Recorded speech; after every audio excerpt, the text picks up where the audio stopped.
सिंहासन हिल उठे राजवंशों ने भ्रिकुटी तानी थी। बूढ़े भारत में भी आई फिर से नई जवानी थी। गुमी हुई आज़ादी की कीमत सबने पहचानी थी।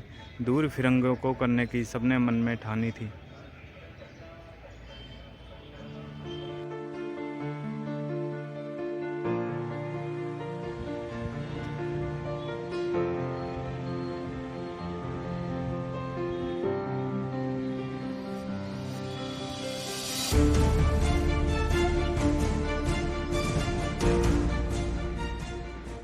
नमस्कार दोस्तों, मैं राहुल कोटवाल एक बार फिर से आप सबका स्वागत करता हूं हमारे YouTube चैनल में।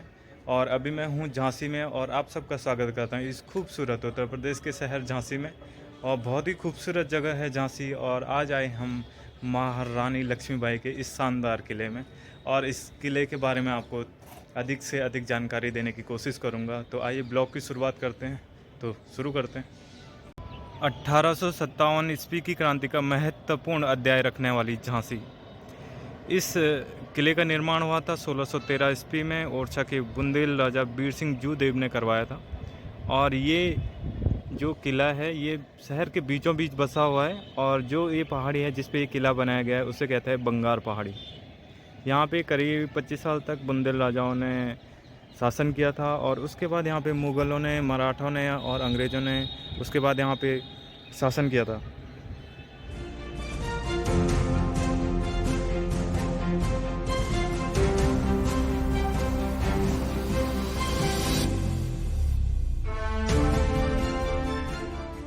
पंद्रह एकड़ में फैले इस किले में 22 बुर्ज हैं और दो तरफ खाई हैं। नगर की दीवारों में 10 बड़े दरवाजे, और इसके साथ साथ यहाँ पे है गणेश मंदिर व शिव मंदिर।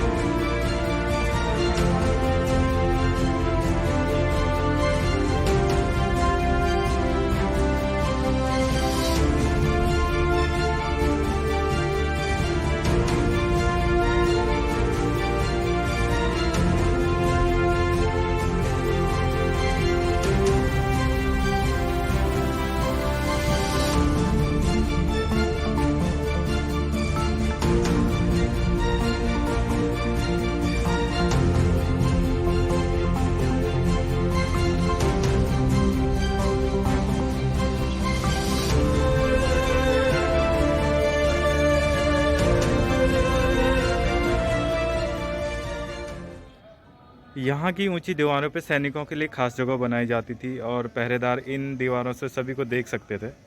और अंग्रेज़ शासन के दौरान किले की दीवारों पे मशीन गन रखने के लिए खिड़की बनी थी। और आप देख सकते हैं इस खिड़की से पूरा शहर दिखता है। इस तरीके से नज़र रखी जाती थी।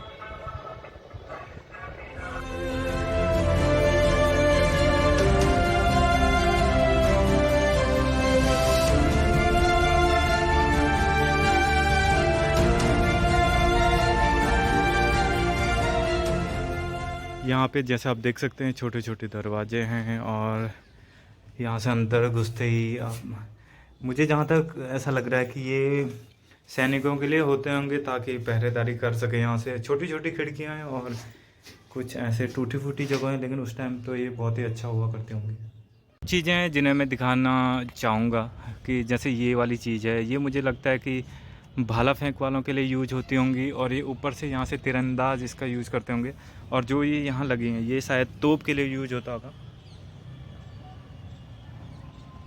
चारों तरफ इस बड़ी बड़ी दीवारों के बीच में है खूबसूरत छोटे छोटे से पार्क। और शायद अब इसे थोड़ा सा मॉडिफाइड किया गया होगा। पहले ये किस तरीके के होते होंगे ये तो मुझे भी आइडिया नहीं, लेकिन अभी भी जैसे बना है बीच में बहुत ही खूबसूरत है।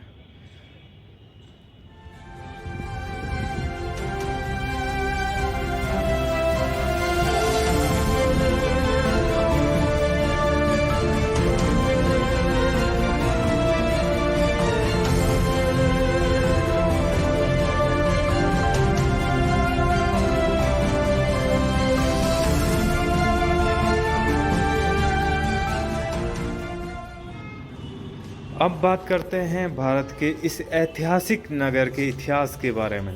तो 1842 ईस्वी में गंगाधर जी का विवाह हुआ था मणिकर्णिका के साथ, और जो गंगाधर थे वो थे झांसी के राजा, और मणिकर्णिका बाद में उनका नाम हुआ रानी लक्ष्मीबाई।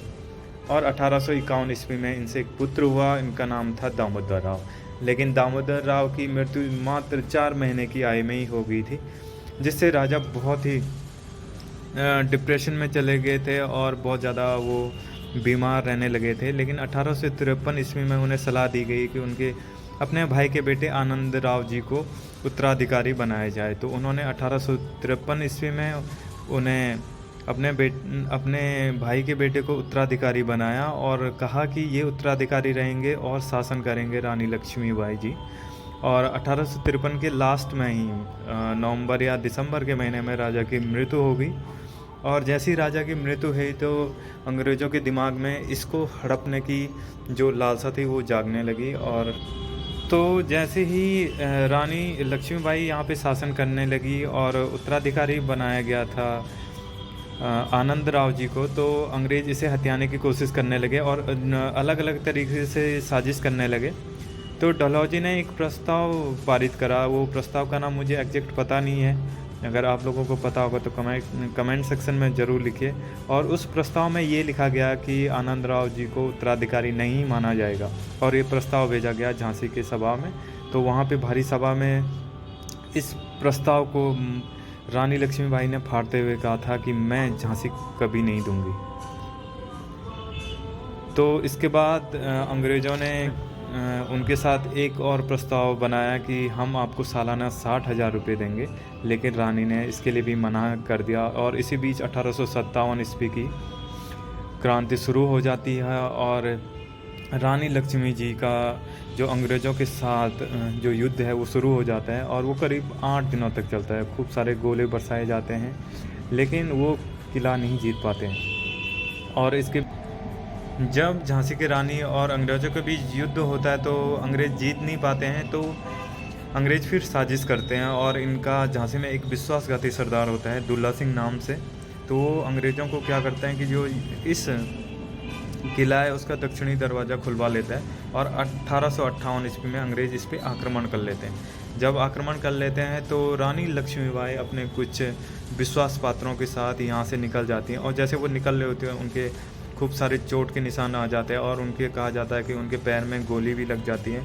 और यहाँ से वो घोड़े में सवार होके कालपी नाम की जगह पे चले जाते हैं, और कालपी से फिर वो ग्वालियर चले जाते हैं। और ग्वालियर पहुँचते ही वो इतनी बुरी तरीके से घायल हो जाते हैं कि वो अपने प्राणों को वहाँ पे त्याग देती हैं।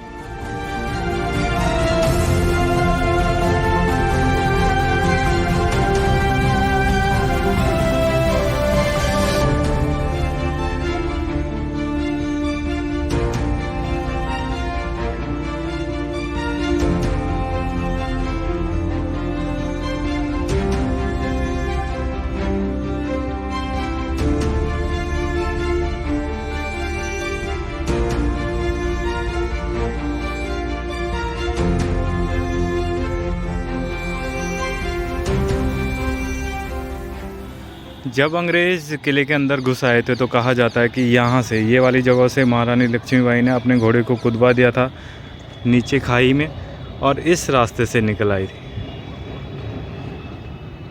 ये है यहाँ का फांसी घर, यहाँ ऊपर से लटकाया जाता था और इससे नीचे गिराया जाता था जिसे फांसी देनी होती थी।